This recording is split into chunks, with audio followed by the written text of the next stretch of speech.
नमस्कार, आवाज समाचार में आपका स्वागत है। मैं हूं मनोज श्रीवास्तव और खबरों की शुरुआत करते हैं हेडलाइंस के साथ। इंडस्ट्रियल प्रोडक्शन ने पकड़ी रफ्तार। सितंबर में आईआईपी ग्रोथ -0.8% से बढ़कर 3.1%। Mining, manufacturing, electricity, primary goods, capital goods, infra goods सब में दिखी अच्छी बढ़त। शानदार ग्लोबल संकेतों से बाजार भी झूमा। निफ्टी बैंक रिकॉर्ड ऊंचाई पर। सेंसेक्स 1180 पॉइंट चढ़कर 61,795 पर बंद। निफ्टी 320 पॉइंट चढ़कर 17 जनवरी के ऊपरी स्तर पर बंद। आईटी, बैंकिंग, रियल्टी, मेटल में बहार। एचडीएफसी और एचडीएफसी बैंक के लिए बड़ी खबर। मर्जर के बाद एमएससीआई इंडेक्स में वेटेज बढ़कर होगा 2 गुने से ज्यादा। एमएससीआई ने नए नियमों का ऐलान किया। दोनों शेयर चमके।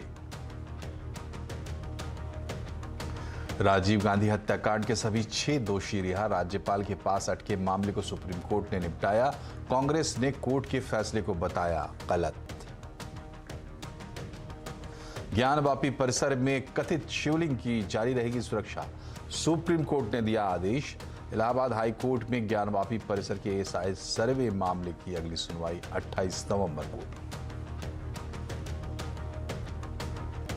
बंगलुरु एयरपोर्ट के T2 का पीएम मोदी ने किया उद्घाटन। वंदे भारत को भी दिखाई हरी झंडी। बंगलुरु के संस्थापक नाद प्रभु केम्पेगौड़ा की 108 फीट ऊंची मूर्ति का अनावरण। छोटे शहरों में ब्रॉडबैंड विस्तार होगा आसान। ट्राई की सिफारिशों को जल्द मिल सकती है मंजूरी। 17 नवंबर को कम्युनिकेशन कमीशन की बैठक।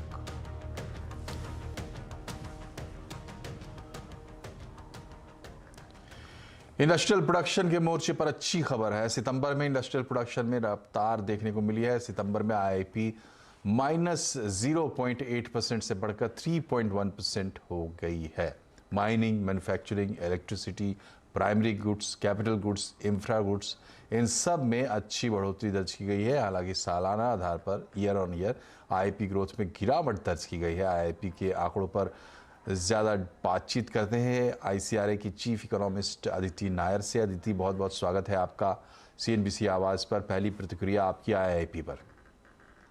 Thank you. देखिए, काफ़ी रिलीफ है कि कम से कम कॉन्ट्रैक्शन से बाहर निकलकर एक ग्रोथ आई है, लेकिन ग्रोथ है तो थोड़ी धीमी और हमारे एक्सपेक्टेशन से तो थोड़ी कम ही है। हमें लगा था कि 5.1% तक की ग्रोथ आ सकती है। सारे जो हाई फ्रीक्वेंसी इंडिकेटर्स हैं, लीड इंडिकेटर्स हैं, उनको देखने के बाद। लेकिन हमें अब ये लग रहा है कि जिस तरह से डिसएग्रीगेटेड डेटा है, तो एक तो कंज्यूमर ड्यूरेबल्स में थोड़ा सॉफ्टनेस है और एक कंज्यूमर नॉन ड्यूरेबल्स में है। चाहे वाईओवाई देखें, चाहे हम उसको प्री कोविड के हिसाब से देखें, तो कंज्यूमर ड्यूरेबल्स तो कुछ हद तक हमें ये लग रहा है कि जो एक्सपोर्ट ओरिएंटेड सेक्टर्स हैं, उनकी वजह से जो वाईओवाई में हम देख रहे हैं कि एक कॉन्ट्रैक्शन आई है। बिकॉज अदरवाइज अगर हम जीएसटी ई-वे बिल्स देखें या ओवरऑल जो प्री फेस्टिव सीजन की स्टॉकिंग थी, उनसे तो एक इससे बेहतर ही एक्सपेक्टेशन सामने आई थी। जी, तो ये जो आंकड़ों ने एक्सपेक्टेशन पे खरा नहीं उतरे आंकड़े, ये और यहाँ से आगे जाते हुए तो नहीं उतरे, तो कारण क्या हो सकता है और आगे जाते हुए आपको क्या दिखाई देता है? देखिए, नई जो है वो तो मुझे लगता है इसी वजह से है कि जो एक्सपोर्ट ओरिएंटेड सेक्टर्स हैं, वहाँ पे जैसे अपैरल है, कंज्यूमर ड्यूरेबल्स का ऑलमोस्ट 45% के आसपास ऐसे आइटम्स हैं जैसे कि रेडीमेड गारमेंट्स, लेदर गारमेंट्स, और ये बहुत एक्सपोर्ट ओरिएंटेड सेक्टर्स होते हैं। तो हमें यही लग रहा है कि शायद इन सेक्टर्स की वजह से, इनके पुअर परफॉर्मेंस की वजह से थोड़ा धीमापन आया है। हमारे एक्सपेक्टेशन से ग्रोथ कम रही है। लेकिन साथ ही साथ जो आईआईपी है, उसके अपनी देखिए खामियां तो हैं ही। बहुत पुराना बेस है और एक्सक्लूजन इश्यूज बहुत हैं। तो शायद आज की डेट में जो जीएसटी ई-वे बिल्स का डेटा है, वो बहुत ज़्यादा शायद वो ज़्यादा रियलिस्टिक हमें पिक्चर दिखाता है कि किस तरह से मूवमेंट हुई है इकोनॉमी में। और सितंबर का जीएसटी ई-वे बिल का डेटा तो बहुत ही अच्छा था। तो शायद हमको उस पे ज्यादा वेटेज देनी चाहिए और आईआईपी की सिर्फ 3.1% ग्रोथ को इतना थोड़ा सा हमें ओवरलुक करना चाहिए। जी, तो ओवरऑल हम हमारी ट्रेजेक्ट्री ठीक लग रही है आपको, जिस हिसाब से आप डेटा देख रही है, या दूसरे डेटा को भी कंसिडरेशन में ले रही है तब? देखिए, ओवरऑल मेरे हिसाब से at least up to the festive season trends काफी पॉजिटिव थे। मेरे हिसाब से काफी अच्छी स्पेंडिंग हुई है, पेंट अप डिमांड बहुत थी गुड्स के लिए भी और सर्विसेज के लिए भी फेस्टिव सीजन के टाइम पे। उसके आगे हो सकता है कि थोड़ा सा कटबैक हो स्पेंडिंग में, क्योंकि काफी खर्चा हो चुका है। तो शायद नवंबर में थोड़ा हमको एक डलनेस दिखे। दिसंबर के बाद क्लियर होगा कि जो सेंटिमेंट है वो कितना स्ट्रांग है, और जो कंज्यूमर डिमांड की आउटलुक है वो हमें दिसंबर के बाद ही थोड़ी ज्यादा क्लियर दिखेगी। जी, बहुत बहुत शुक्रिया आपका आदित्य हमसे बातचीत करने के लिए। तो ये थी आईपी डेटा पर कमेंट्री। बढ़ते आगे, बात करते हैं बाजार की। आखिरी दिन था आज हफ्ते का, लेकिन शानदार तेजी देखने को मिली और इसकी वजह थे शानदार ग्लोबल संकेत। और सेंसेक्स 1181 पॉइंट आज चढ़ा, 61,795 पर बंद हुआ। निफ्टी 17 जनवरी के ऊपरी स्तर पर पहुंच गया। आज निफ्टी में 322 पॉइंट का इजाफा हुआ, 18,350 पर निफ्टी बंद हुआ। बाकी डिटेल्स सुमित मेहरोत्रा से लेते हैं। बताइए सुमित, सबसे पहले जो बड़ी और अहम बातें आज बाजार में देखने को मिली? अंतर्राष्ट्रीय बाजारों के संकेत काफी मजबूत थे, जिसके तर्ज पे भारतीय बाजारों की शुरुआत बेहतरीन होते हुए दिखाई पड़ी। और शुक्रवार का जो सेशन था उसमें जो गैप अप शुरुआत थी उसको मार्केट ने सस्टेन किया। ये 17 जनवरी 2022 के बाद रिकॉर्ड स्तरों पर मार्केट जाके बंद होते हुए दिखाई पड़े, और जो शानदार ग्लोबल संकेत थे उन्होंने ही शुरुआती कारोबार में तेजी प्ले करी, स्पेशली आईटी स्पेस के अंदर, जहां पर तमाम नैस्डैक की तेजी को इंडियन मार्केट में रिफ्लेक्ट कर रहे थे। सेकंड हाफ में बाजार ने रफ्तार पकड़ी एचडीएफसी लिमिटेड और एचडीएफसी बैंक के दम पर, जहां पर टोटल इंडेक्स के कंट्रीब्यूशन में करीब करीब 200 अंकों या 150 अंकों के आसपास का कंट्रीब्यूशन इन्हीं की तरफ से था। साथ साथ कुछ और हैवी वेट जिसमें रिलायंस, टीसीएस, इन्फोसिस जैसे शेयर भी पार्टिसिपेट करते हुए दिखाई पड़े, और इनके साथ साथ मेटल स्पेस में एक बढ़िया बाइंग थी। तो ये कुछ सेक्टर्स, कुछ स्टॉक्स जिनके दम पर इंडेक्स में खरीदारी थी। हालांकि सेकंड हाफ तक आते आते मिड कैप शेयर जो था वो लाल निशान में पहुंच गए, और स्मॉल कैप इंडेक्स ने भी अपनी तेजी या शुरुआती बढ़त जो थी वो गंवाई। लेकिन ओवरऑल इंडेक्स फ्रंट पर एटलीस्ट आज एक बढ़िया मूव मार्केट्स में आता हुआ दिखाई पड़ा। जी, तो आज एक अच्छा दिन रहा मार्केट के लिए। लेकिन सुमित, ये बताइए कि लूजर्स एंड गेनर्स का स्कोर कार्ड क्या कहता है आज? देखिए, अगर निफ्टी के टॉप गेनर्स की बात की जाए, जहां पर आज बढ़िया मूव आता हुआ दिखाई पड़ रहा था, तो ऑब्वियसली बात है आज एचडीएफसी लिमिटेड और एचडीएफसी बैंक दोनों स्टार आपको दिखाई पड़ेंगे। 6% की तेजी एचडीएफसी लिमिटेड में और करीब करीब 6% की तेजी एचडीएफसी बैंक में। इन्फोसिस 4.5% और टेक महिंद्रा करीब करीब 3.5%। तो आईटी और ये दोनों दिग्गज जिनके दम पर बाजार में तेजी थी। इसके अलावा आज निफ्टी के लूजर्स में आइशर मोटर्स करीब 5% नीचे, हीरो मोटोकॉर्प करीब 1.5% नीचे, ब्रिटानिया करीब करीब 1% नीचे, और उसके अलावा एसबीआई 1% नीचे। आइशर का में एक तेज प्रेशर रहा, तेज बिकवाली आज के सत्र में आते हुए दिखाई पड़ी। न्यू एज आईपीओ में आज खरीदारी थी, तो पीबी फिनटेक 7% ऊपर, कोफोर्ज 6% ऊपर, जीएसपीएल 5% ऊपर, और गोदरेज प्रॉपर्टीज करीब करीब 4.5% का उछाल यहां पर आता हुआ दिखाई पड़ा। मिड कैप में गिरने वाले शेयरों में इंडियन होटल 7% नीचे, कंटेनर कॉर्प 4.5% नीचे, ट्रेंड 3.5% नीचे, और मैक्स हेल्थ केयर करीब करीब 3% के आसपास की बिकवाली यहां आते हुए दिखाई पड़ी। एफएनओ में आज लीड कर रहा था इन्फो एज 7.5% ऊपर, कोफोर्ज 6% ऊपर, फर्स्ट सोल्यूशन एचडीएफसी बैंक करीब करीब 5.5 से लेकर 6% तक का मूव यहां आता हुआ दिखाई पड़ा। और एफएनओ गिरने वाले शेयरों में आज सबसे ज्यादा बिकवाली जीएनएफसी में, नंबर्स के बाद लगातार प्रेशर। इंडियन होटल नंबर्स के बाद 7% नीचे, आइशर 5% नीचे, और चंबल फर्टिलाइजर करीब करीब 4% की बिकवाली यहां बनते हुए दिखाई पड़ी। साथ ही साथ आज के दो मेगा सेक्टर्स में आईटी, कोफोर्ज करीब 6% ऊपर, एम्फेसिस 5% ऊपर, इन्फोसिस 5% ऊपर, और एलएनटी इन्फोटेक करीब करीब 4% की तेजी यहां बनते हुए दिखाई पड़ी। और बैंकिंग में एचडीएफसी बैंक, बैंक ऑफ बंधन बैंक, पीएनबी, एक्सिस बैंक, कुछ ऐसे नाम जहां पर जोरदार खरीदारी बनते हुए दिखाई पड़ी। तो HDFC bank, HDFC limited, Infosys, TCS, ये कुछ ऐसे नाम जिन्होंने आज बाजार को बढ़िया दम दिखाया। बहुत बहुत शुक्रिया सुमित। तो एचडीएफसी और एचडीएफसी बैंक आज बाजार के रहे स्टार, और दोनों शेयरों में ज़बरदस्त तेज़ी आज देखने को मिली। सुमित ने आपको बताया, दरअसल एमएससीआई ने नियमों में बदलाव किया है, और इसके बाद जब मर्जर के बाद इन दोनों कंपनियों का एक जॉइंट एंटिटी बनेगी तो कंपनी का वेटेज बढ़कर 2 गुना से ज़्यादा हो जाएगा। तो इस बात को अच्छे से समझते हैं यतीन मोता से। बताया यतीन, क्या जादू हो रहा है? ये बड़े बदलाव जो है एमएससीआई ने अपने रेगुलेशंस में किए हैं, और इसका सीधा असर एचडीएफसी और एचडीएफसी बैंक पे पड़ेगा, क्योंकि ये दोनों इकाइयां जो है मर्ज होने वाली हैं। और मर्जर के पहले ऐसे होता है कि कोई भी कॉर्पोरेट एक्शन होता है तो यूजुअली इंडस्ट्रीज जो होते हैं वो अपने इंडेक्स से उनको डिलीट करते हैं, निकाल देते हैं, लेकिन ऐसा कुछ भी नहीं होने वाला है। थोड़े दिनों पहले एनएससी ने एक सर्कुलर निकाला था पब्लिक कमेंट्स के लिए, और आज तो एमएससीआई ने बदलावों का अनाउंसमेंट ही कर दिया कि अगर कोई कंपनी में कॉर्पोरेट एक्शन होता है, खास करके मर्जर, तो जो एलिजिबिलिटी क्राइटेरिया होगा, अगर वो एलिजिबिलिटी क्राइटेरिया मीट करती है वो पर्टिकुलर एंटिटी, तो इसको जो है डे 1 से इंक्लूड किया जाएगा इंडेक्स में से।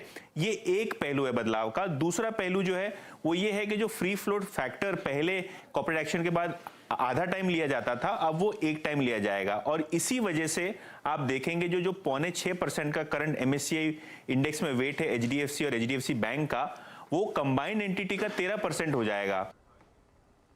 जी, तो ये है उसकी डिटेल। बहुत बहुत शुक्रिया यतिन। और डिफेंस और एरोस्पेस के लिए मैन्युफैक्चरिंग करने वाली कंपनी डीसीएक्स सिस्टम्स की बेहतर लिस्टिंग हुई है। एनएससी पर 287 रुपये प्रति शेयर पर और बीएससी पर 286 रुपये 25 पैसे प्रति शेयर पर, यानी करीब 39% प्रीमियम पर लिस्टिंग हुई है। कंपनी की शानदार लिस्टिंग पर कंपनी के CMD doctor HS Raghavendra Rao ने सीएनबीसी से खास बातचीत की। अभी ऑर्डर बुक हाथ में है अबाउट 2600 करोड़। ऑफ कोर्स ये भी हमारा एग्जिस्टिंग कस्टमर का ऑर्डर बुक है। अभी 2600 करोड़ अभी 2 साल में एग्जीक्यूट करने का अभी पाइपलाइन ऑर्डर का भी जबरदस्त है। And also we do non offset business also for outside India, and also domestic भी हमारा अभी जबरदस्त बढ़ रहा है इंडिया में भी। सो हम लोग का अपकमिंग डेज अच्छा देख रहा है, विजिबिलिटी एटलीस्ट 2 years के लिए मेरा पास ऑर्डर बुक है, that will look very healthy. And upcoming POs we are already working with existing customer, new customers, looks very positive लग रहा है मेरे लिए। इधर गुजरात के सानंद में Jubilant food, Kirloskar oil engine और मेट्रो ग्लोबल बड़ा निवेश करेगी।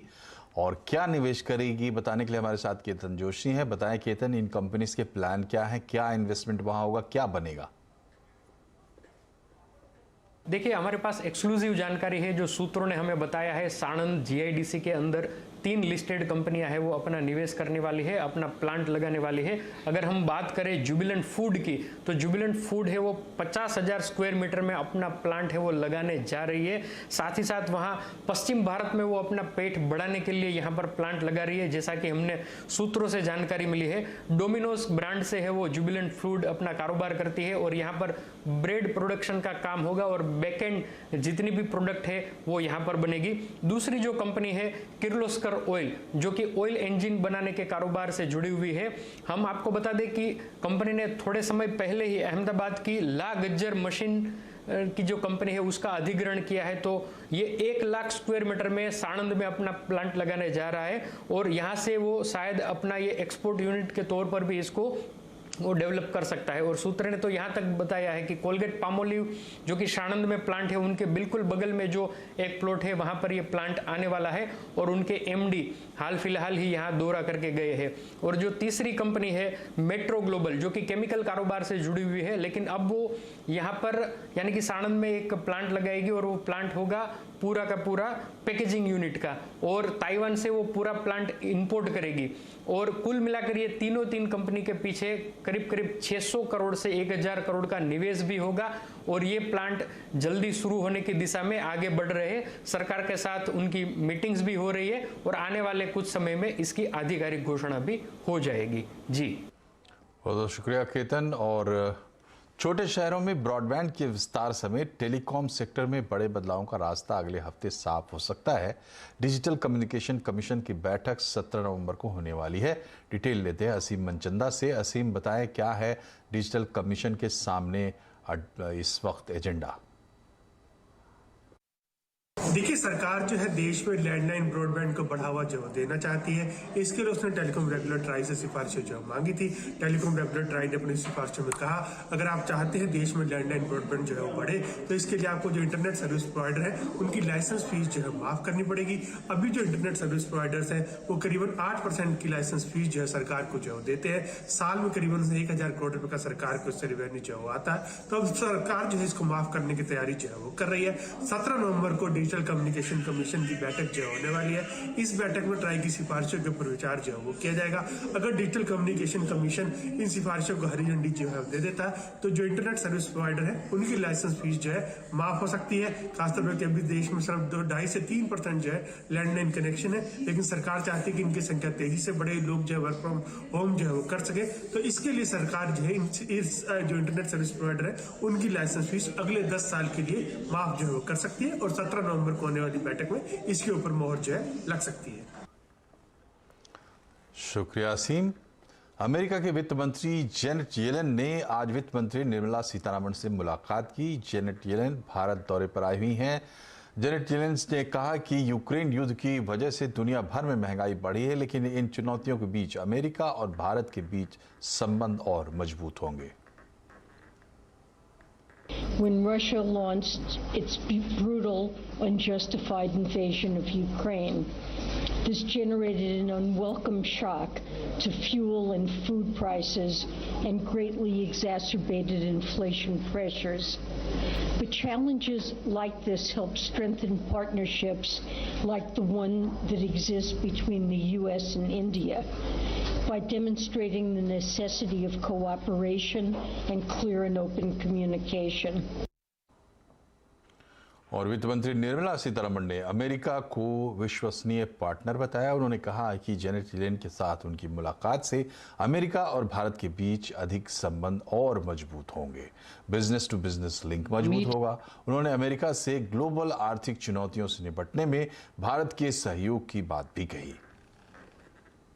Meeting today will lend greater vigor to our economic relationship, strengthen businesses to business links, and facilitate coordinated policy stance to address the pressing global economic challenges. We will continue to rely on close cooperation with the United States to address the global economic challenges in more coordinated manner and in strengthening multilateralism.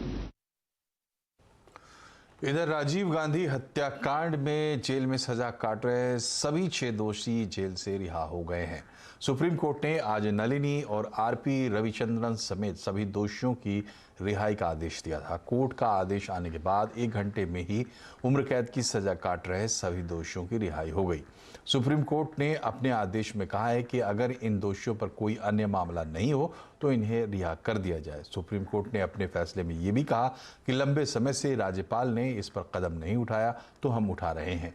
इस मामले में दोषी करार दिए गए पिरारी वलन को की रिहाई का आदेश बाकी दोषियों पर भी लागू होगा। आपको बता दें कि सुप्रीम कोर्ट ने इसी साल मई में पिरारी वलन को रिहा करने का आदेश दिया था।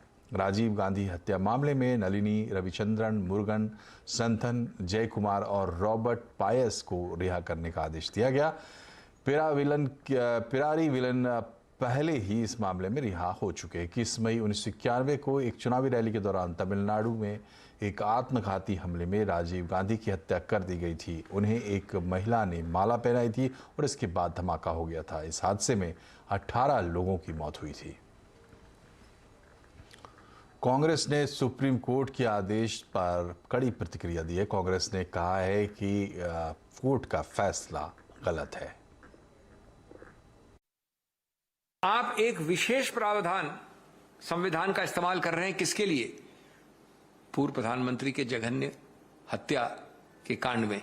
मैं समझता हूं ये उपयुक्त नहीं है, ये गलत है और इसलिए हम विनम्रतापूर्वक कहते हैं कि हमारे पास जो भी कानूनी विकल्प होंगे वो हम इस्तेमाल करेंगे और हम प्रार्थना करेंगे माननीय न्यायालय से कि ये निर्णय खड़ा नहीं होना चाहिए। इधर वाराणसी में ज्ञानवापी मामले पर सुप्रीम कोर्ट ने कथित शिवलिंग को सुरक्षा जारी रखने का आदेश दिया है।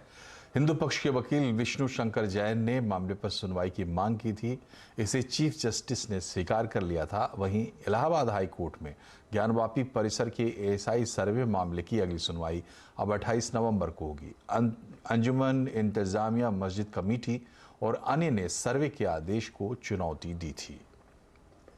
देखिए, सुप्रीम कोर्ट ने आज बहुत बड़ी राहत दी है। उसका कारण यह है कि सुप्रीम कोर्ट ने जो 17 मई और 20 मई का ऑर्डर पारित किया था, जिससे शिवलिंग वाले एरिया को सील किया गया था, वो सीलिंग ऑर्डर सुप्रीम कोर्ट ने कंटिन्यू किया टिल फर्दर ऑर्डर्स। साथ ही साथ हमें जवाब देने का भी समय दिया 3 हफ्ते का, कि जो मुस्लिम पक्ष ने याचिका यहाँ पे दायर की है ऑर्डर 7 रूल 11 और साथ ही साथ जो कमीशन के अपॉइंटमेंट के अगेंस्ट, उस याचिका पे हमें जवाब देने के लिए 3 हफ्ते का समय दिया। एक छोटा सा ब्रेक, तुरंत हाजिर होते हैं, बने रहिए हमारे साथ।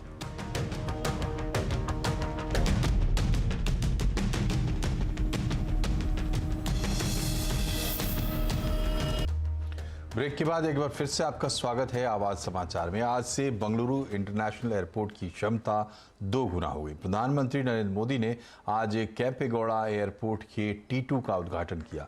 5,000 करोड़ की लागत से बने नए टर्मिनल से एयरपोर्ट की यात्री क्षमता अब 6 करोड़ सालाना तक हो जाएगी। पीएम ने बेंगलुरु के संस्थापक नाद प्रभु केम्पेगौड़ा की 108 फुट ऊंची कांस्य प्रतिमा का अनावरण भी किया। बेंगलुरु में आज प्रधानमंत्री ने देश की 5वीं वंदे भारत एक्सप्रेस और भारत गौरव काशी दर्शन ट्रेन को भी हरी झंडी दिखाई। वंदे भारत एक्सप्रेस इस बात का प्रतीक है कि भारत अब रुक रुक चलने वाले दिनों को पीछे छोड़ चुका है। भारत अब तेज दौड़ना चाहता है और इसके लिए हर संभव प्रयास कर रहा है। साथियों, आने वाले 8-10 सालों में हम भारतीय रेल के कायाकल्प का लक्ष्य लेकर चल रहे हैं। दिल्ली के मुख्यमंत्री अरविंद केजरीवाल ने एमसीडी चुनाव के लिए आज मैनिफेस्टो जारी किया, जिसमें उन्होंने एमसीडी के लिए 10 गारंटी का ऐलान किया। इन गारंटियों में दिल्ली की साफ सफाई, कूड़े के पहाड़ खत्म करना, पार्किंग की समस्या दूर करना, अस्पतालों और डिस्पेंसरियों की हालत सुधारना, ऐसे तमाम बातें शामिल हैं। आपको बता दें कि एमसीडी की 250 सीटों के लिए 4 दिसंबर को चुनाव होंगे और रिजल्ट 7 दिसंबर को आएगा। हार्ट के मरीजों में अब ओपन हार्ट सर्जरी की बजाय रोबोटिक सर्जरी की स्वीकार्यता बढ़ रही है। दिल्ली के इंद्रप्रस्थ अपोलो हॉस्पिटल में हृदय रोग के एक मरीज की triple vessel coronary artery disease के लिए पूरी तरह से रोबोटिक सर्जरी की गई। ये उत्तर भारत में पहली बार हुआ है। खास बात यह है कि ये मरीज 1 सप्ताह में पूरी तरह रिकवर भी हो गया। इस रोबोटिक सर्जरी में ओपन हार्ट सर्जरी की तरह सीने की हड्डी में कोई कट नहीं लगाना पड़ा। कम से कम खून निकलता है और सर्जरी के बाद रिकवरी तेज होती है। इन 10 डेज में आपके सामने बैठा हूँ, तो अगर नहीं तो मैं नहीं समझता हार्ट का कोई पेशेंट सर्जरी करा के आपके सामने बैठ जाएगा और बात करेगा। तो पेनलेस रहा? और हाँ, पेन तो हुआ नहीं। पेनलेस तो मुश्किल से 1-1.5 इंच का एक कट इधर है, एक आधा जो मुझे नजर आया। Don't open the chest bone. It's just tiny holes on either sides of the chest, and patient recovers very quickly. In 3 to 4 days they go home, and within 2 weeks they're back to full normal activity. Because the major scare of heart surgery is opening the chest and recovering by 3 to 6 months. TV actor सिद्धांत वीर सूर्यवंशी की 46 साल की उम्र में मौत हो गई। सिद्धांत आज सुबह जिम में वर्कआउट कर रहे थे, तब उन्हें दिल का दौरा पड़ा। उन्हें तुरंत अस्पताल ले जाया गया, जहां उन्हें मृत घोषित कर दिया गया। हाल ही में कई कलाकार जिम में वर्कआउट करते वक्त इस तरह से हादसे का शिकार हुए हैं। इससे पहले राजू श्रीवास्तव और दीपेश भान की भी जिम में हार्ट अटैक से मौत हो चुकी है।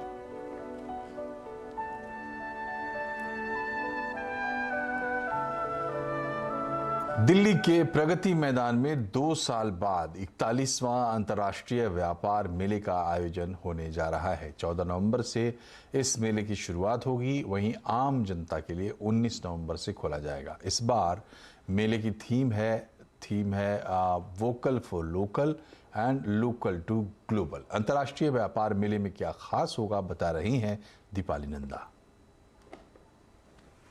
दिल्ली के प्रगति मैदान में 2 साल बाद 41वां इंटरनेशनल ट्रेड फेयर 14 नवंबर यानी कि सोमवार से शुरू होने जा रहा है। अगर पिछले 2 सालों की बात करें तो 2020 में कोविड की वजह से ये अंतर्राष्ट्रीय व्यापार मेला नहीं हुआ था और वहीं 2021 में कोविड और यहाँ पर चल रही कंस्ट्रक्शन की वजह से इस व्यापार मेले को काफी सीमित दायरे में किया गया था। लेकिन इस बार ये जो व्यापार मेला है अपनी पूरी क्षमता या फिर कहा जाए कि पहले के मुकाबले ज्यादा बड़े स्तर पर आयोजित किया जा रहा है। इस बार जो इस व्यापार मेले की थीम है वो वोकल फॉर लोकल और लोकल टू ग्लोबल रखी गई है। काफी अहम ये थीम है और इस थीम से आप अंदाजा लगा सकते हैं कि जितने भी हमारे कारीगर हैं, जितने भी आर्टिसन हैं देश के अलग अलग हिस्सों में, उनके काम की प्रदर्शनी यहाँ पर लगाई जाएगी और किस तरह से वोकल फॉर लोकल को आगे ग्लोबल मार्केट तक ले जाया जाए उसका प्रदर्शनी भी यहाँ पर किया जाएगा।